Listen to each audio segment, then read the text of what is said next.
Welcome to day 70. Day 70. Did I say 70 yet? 70. 70 days. Not bad, huh? 100 push-ups a day, so 70 million push-ups we've done. If I did my math correctly. That's a lot of push-ups. So anyway, so it's Monday. I still can't believe I almost totally blew it on Friday. Almost just like it was like 11:15 or 11:20 when I remembered. Can't remember what time, but it was late. Anyway, so I'm telling you, man, fall is here in Pittsburgh. It is cold outside. It's very, very cold outside.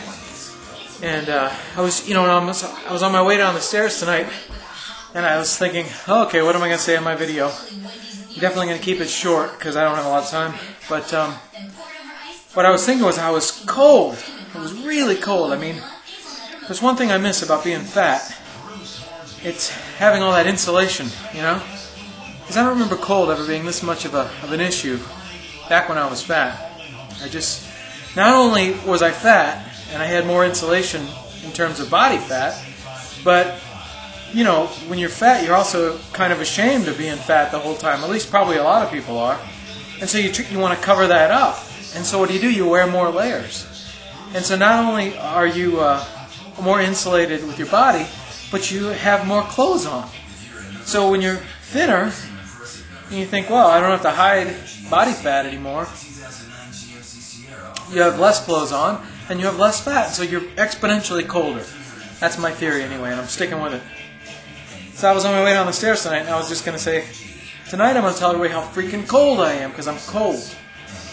But then, I did 147 push-ups or something like that, maybe 137, I lost count.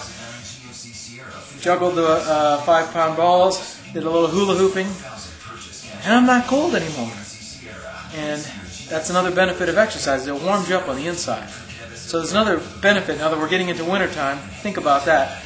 It really does work. I remember when I used to be a really avid runner, and this is back before I figured out that even though I love to run, don't get me wrong, I really love to run, but it's not exercise that for me is the true pathway to health. I mean, truly, it's a holistic thing. It's being healthy in all the different ways. It's your diet, it's your mental outlook, it's your emotions, it's your spiritual healthiness, it's everything. But on strictly a physical level, I lost track of what I was saying because the radio's too loud. But I was going to say, when I used to go running, I would go out during the wintertime often, especially during the first years when I was desperate to really lose some weight, but I wasn't losing it. I would go out running when it was so darn cold out, and the first half a mile or mile I was just freezing, but really by the time I got back home, and I only ever went about 3 miles at a clip, after about 2 miles I was fine. And so when you do some exercise, you really get your blood flowing, and no matter how thin or fat you are and how cold you are, it's going to warm you up. So that's just my message for the day. So until tomorrow, this is Jim from GetDownAndDoIt.com, where I challenge everybody to do 100 push-ups a day like I do, 5 days a week. You get the weekends off. It's a pretty good program. Hoping more people do it. Anyway, I'm going to turn this radio down and see if I can get my brain to work again. But it is Monday still, so maybe that won't happen. Take care, everybody.